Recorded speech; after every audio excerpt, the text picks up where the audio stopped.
Howdy, partner. Yes, you're at the War Room, and I'm your host, Roger Stone. I'm going to try to make some sense for you to exactly what's happening at CNN. You see, AT&T is seeking to acquire Time Warner, which in turn owns the formerly respected news organization, now a rogue propaganda front for the Clintons and, of course, the Obama administration. It was generally thought and reported right here at InfoWars that the Trump administration would approve the merger, and that would allow the new management at AT&T to bring broad and badly needed changes at the cable news network, the epicenter of fake news. This would have included the termination of the employment of Jeff Zucker, not to mention fake tapper Don Limon, and of course Ana Navarro, Brooke Baldwin, and a host of other talking heads who spew a round-the-clock avalanche of anti-Trump venom. Now, however, as InfoWars has exclusively reported through the reporting of Dr. Jerome Corsi, a rogue element in the Trump Justice Department, in an effort to save CNN, is demanding that it be spun off. Well, this effort to spin it off is nothing more than an effort to preserve CNN so that a Bezos or a Soros or some other os can come along and buy the cable news network, which is not about the news, and use it as a propaganda instrument. I actually have a report of the President of the United States in a social occasion telling people that he expected that there would be personnel changes under Chairman Stevenson of AT&T if the merger went through. So now you have it. What you have is a rogue element within the so-called Trump Justice Department, which is a deep state Obama-run operation.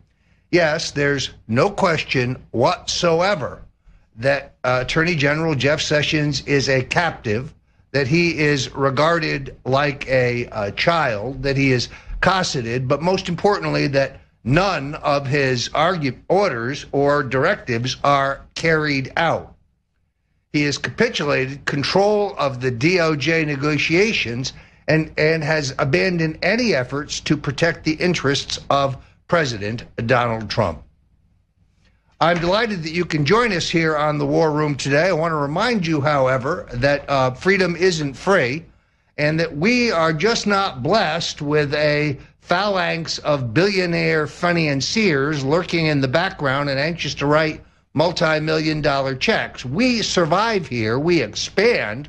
We are the cutting edge of the revolution simply because you have been loyal enough to go to the Infowars.com store and support us with your consumer dollars. And you know, whether it is the T-shirts that are 50% off now, including the very popular Paul Joseph Watson T-shirt, the Clinton rape T-shirt, the in-your-face InfoWars T-shirt, the Trump-Pence 2020 T-shirt. These are the true catalysts for First Amendment action. CNN is fake news. How'd you like to wear that and walk up to fake Tapper on the street in New York City? Or the in-your-face InfoWars T-shirt, my personal favorite. So you can help us, you can help yourself, you can help the revolution, and you can help the expansion. If you like the 10 hours a day that you're getting in new program, if you like seeing whatever necktie Owen Schroyer is going to wear on any particular day here on the War Room, well, then go immediately to the Infowars.com store. And whether you're getting some of our phenomenal herbal supplements or whether you are getting books, T-shirts, or other First Amendment-oriented products, you are helping finance and fuel the revolution. Did you notice, Owen, that a stepped-up presence in Somalia, where the Trump administration is now using drone attacks against al-Shabaab after learning that the Islamic insurgency, the al-Qaeda offshoot in that country, has been illegally purchasing uranium from Iran? Interesting. Uranium, the Clintons, uranium, proxy wars, the Middle East. You're saying there's a connection there, Roger? Well, what I'm saying is that the Iranians are in violation of their deal. I believe that President Trump is looking for any and every excuse, pardon me, to deep six that deal. And here you have in Somalia a country that is not does not have mountains, does not have caverns, does not have forests. It is perfectly flat. That means that our satellites and all this expensive technology that we have spent with our tax dollars on, we're able to see exactly where the Somalian rebels are and eradicate them from pinpointed drone attacks. So the Trump administration appears to be stepping up to the plate on this international challenge. But I have reason to believe the president now knows that the Somalian rebels are selling to Iraq in violation of the uranium deal that has been, as you know, most lucrative for them since the Obama administration essentially was downloading pallets of cash to these pirates based on the flimsy excuse that, no, we're not going to use any of this technology for warlike purposes. We just like to have, you know, nuclear-powered vacuum cleaners. Well, and the one thing that I think President Trump is doing differently than the Bush and the Obama administrations is there appears to be an agenda to actually win, to actually get something done, to actually find a situation where we can stop the fighting. Whereas the prior administrations, Roger, it felt like they just wanted an endless war. There was no end to it. It feels like Trump is actually seeking an end. No, I think that's exactly what this entire Russian collusion fraud is about. Hillary Clinton promised the boys at Langley and the folks at the Pentagon an expansion of the proxy war in Syria, perhaps even a no-fly zone. Gee, that could lead right to World War III. How profitable for our globalist friends like Soros. And Trump, therefore, was not only the law and order candidate, he was also the peace candidate.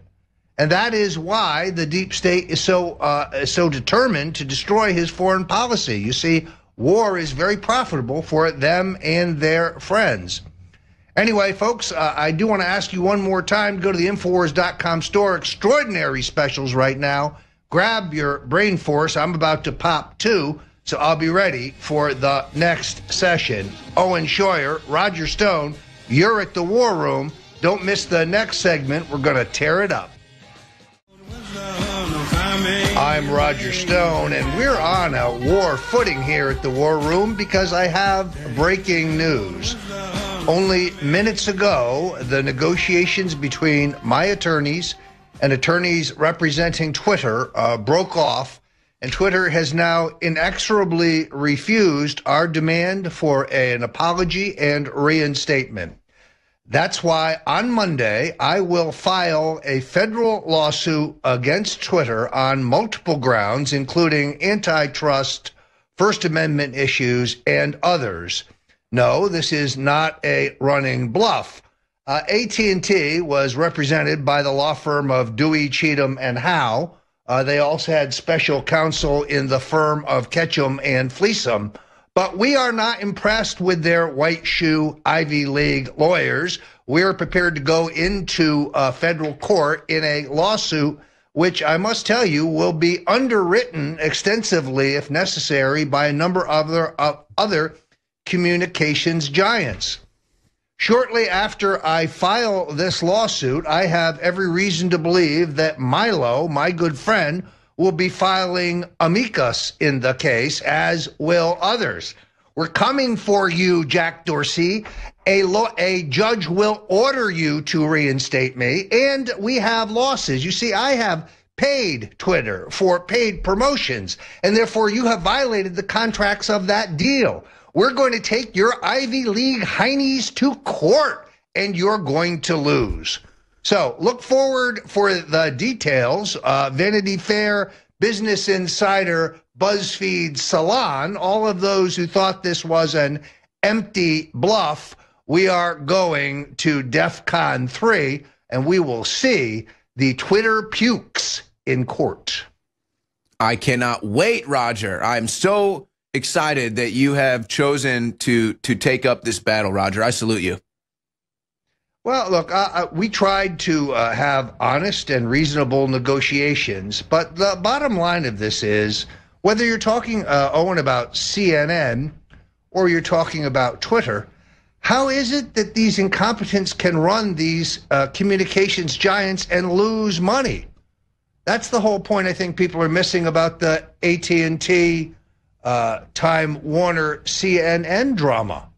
Jeff Zucker is a boob. He's an incompetent. They are losing money, hand over fist.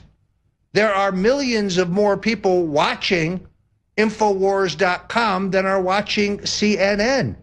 There are more people watching, as Mr. Gorka said, the Nick at Night cartoon reruns are getting bigger numbers than fake Tapper. You see, people see Jake Tapper and they see through him.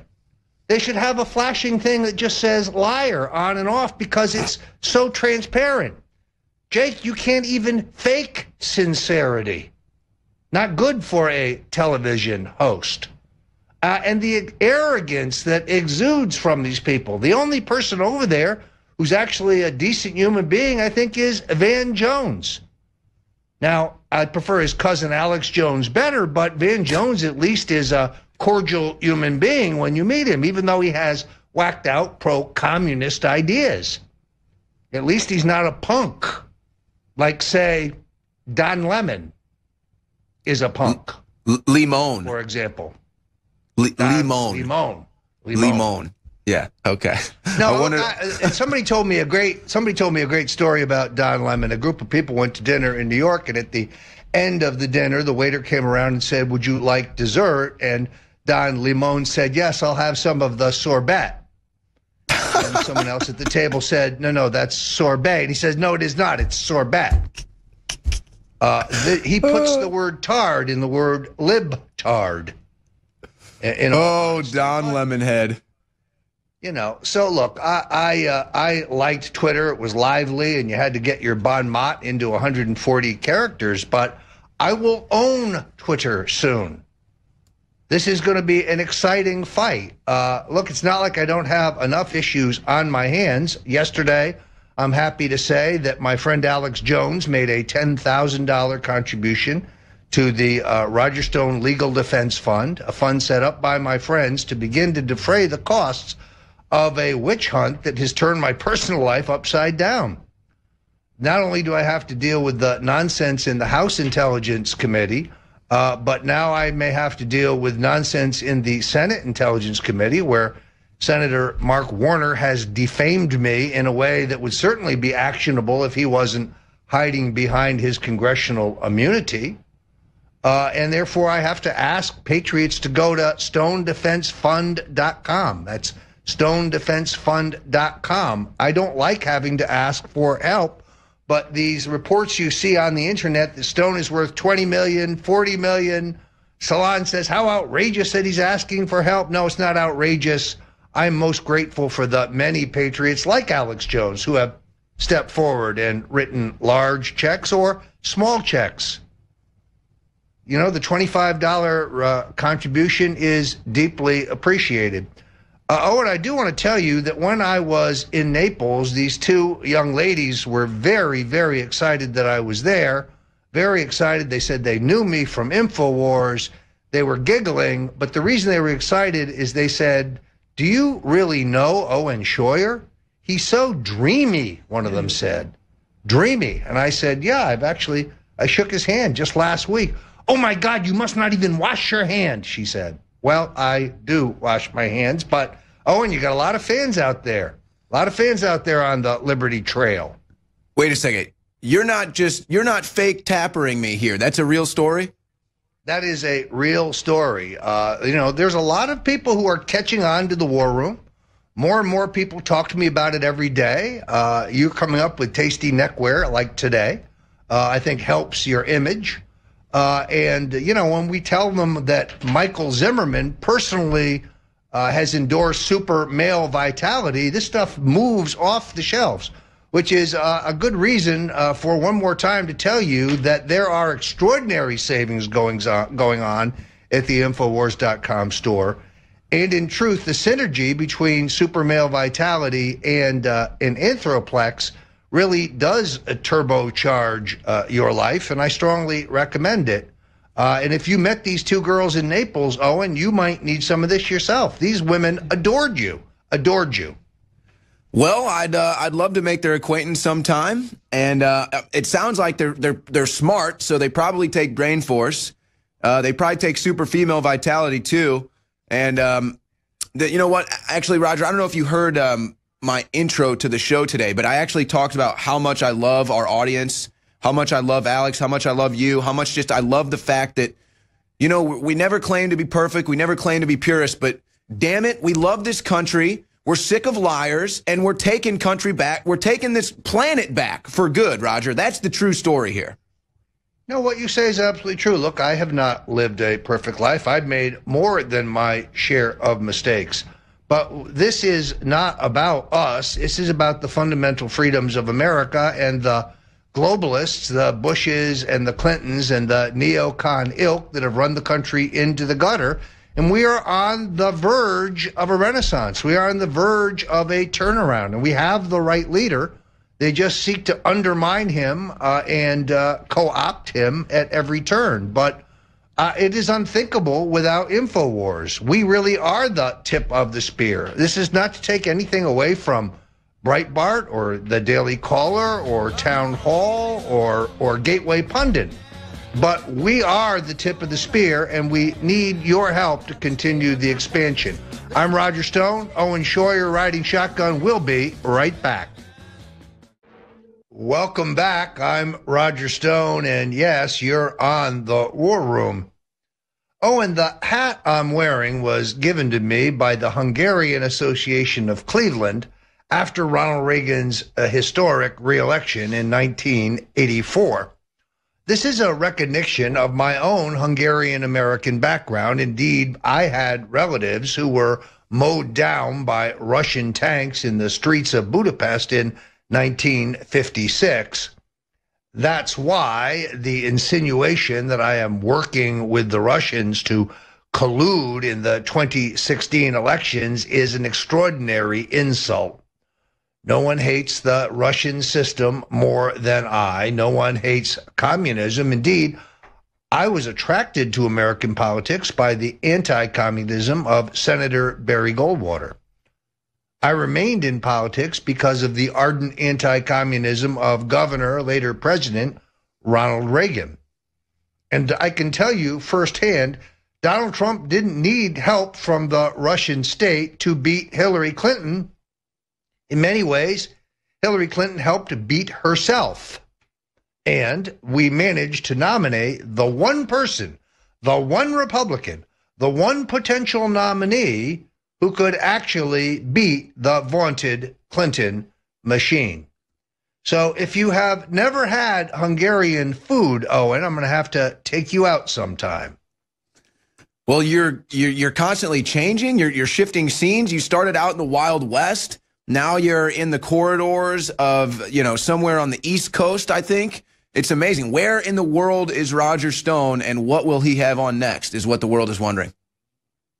Well, I'm at an undisclosed location in South Florida, and I like to mix it up, but there is no question that the president's trip to Asia, while so far very successful, I'm deeply disturbed by the administration's position regarding Catalonia and Spain, in view of the fact that it comes after the administration's position as to keeping troops in Afghanistan. And as we reported exclusively here at InfoWars only weeks ago, General H.R. McMaster tried sleight of hand to get the president to sign off on an option memo that would have allowed General Mattis to send as many as 50,000 troops to Afghanistan. This would have been our largest deployment there ever, at a time when we are supposed to be winding down our involvement as one of the precepts of Trumpism. Disturbing. Well, but not surprising. I think that the Trump trip to Asia was very successful, Roger, for multiple reasons.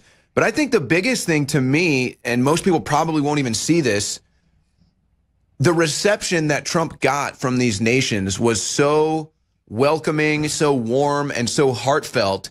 It really shows, and it should show the people that Trump isn't the isolationist, you know, the callous individual that they try to paint him as on the fake news media, but that actually he's endeared himself to these nations.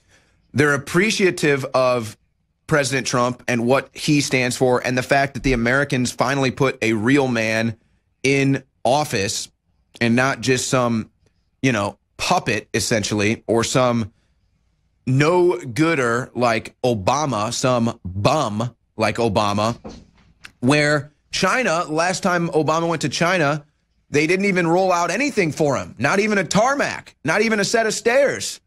Trump comes in, they roll out the red carpet, they get thousands of people out on the streets, they're waving flags. That is illustrative to me, Roger, that America is back and the world is happy about it.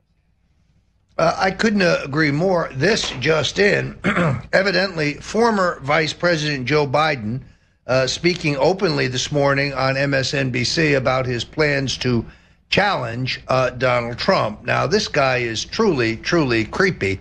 You'll recall when he flamed out of the 1988 presidential contest after being caught red-handed plagiarizing a speech by Neil Kinnock, who was a British politician.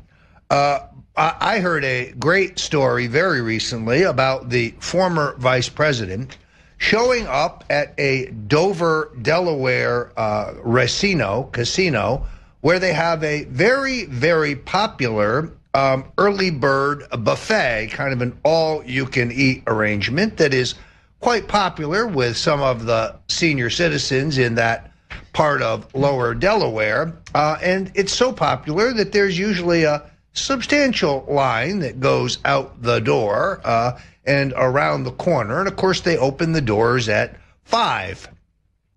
Who should come rolling into the casino, into the dining room, and go directly to the head of the line, despite the fact that there were at least 50 people who had been waiting patiently, but former Vice President Joe Biden. And when he went to the front of the line, the person who was, in fact, on the front of the line tapped him on the shoulder and say, "Hey, bud, get to the back of the line." Whereupon the former vice president said, "Don't you know who I am?" To which the response was, "We know exactly who you are. Get to the back of the effing line." You see, that's the kind of arrogance, the kind of elitism that Joe Biden, who grew up and lived in a multi-million-dollar mansion in the Greenville area of Wilmington, but tries to pass himself off as a good old middle-class Joe. If you like the percentage of interest on your credit card, you can thank Joe. He and his brother, the lobbyist, and his son, the lobbyist, did the work of the Delaware banks to make sure you pay through the nose. Joe's son, the late Beau Biden, attorney general, a major drug user, and his other son, a lobbyist, another drug user, while Joe is a drug warrior. Lock them up. And in fact, as attorney general, Beau Biden was locking people up while he was snorting cocaine. And then sadly, we learned that on his deathbed, his own brother was canoodling with his wife. That's why my friend Tyler Nixon will be publishing a book called The Biden Crime Family, which will be out, I believe, in January. Keep an eye on creepy Joe Biden. While we're keeping an eye on him, he doesn't seem to be able to keep his hands off of children and younger girls. Quite creepy, Uncle Joe Biden.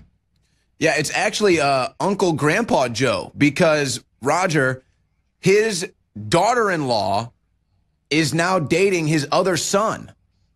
I can't even remember this story. It's one of the strangest stories that you'd ever heard. Or no, I think it was Joe Biden's deceased son's wife is now dating his other son that's still married, and Joe Biden said that he thought that that was all okay. But we've only got you for a minute and a half yet left here, so we can talk about creepy Uncle Grandpa Joe later. They think Joe Biden is going to run for office. You've been saying Michelle Obama was going to run for office in 2020. Donna Brazil's going on television doing interviews, and every time she does this, she gives a nice, warm remark towards Michelle Obama every time. And I started noticing that, and I was like, maybe Roger's onto something with this Michelle Obama thing. What do you think? Biden, Michelle? Which way you think they're leaning here? Look, I honestly don't think Joe Biden is a viable candidate. He is a viable candidate only in his mind. It is not incidental that every time he has attempted to run for the presidential nomination, which is at least twice, he has crashed and burned.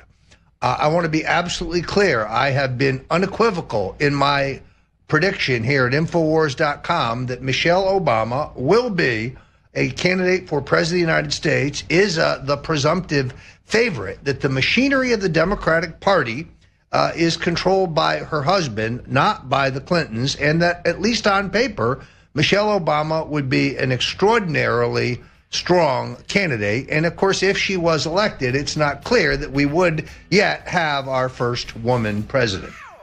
You know, I'm glad that you said that. Barack Obama, the first black president that was half white. Michelle Obama, the first woman president that's actually, well, we'll leave it right there. Roger Stone, thanks for joining us. Owen Schroyer. All right, folks. Roger will be back with us next Monday as usual.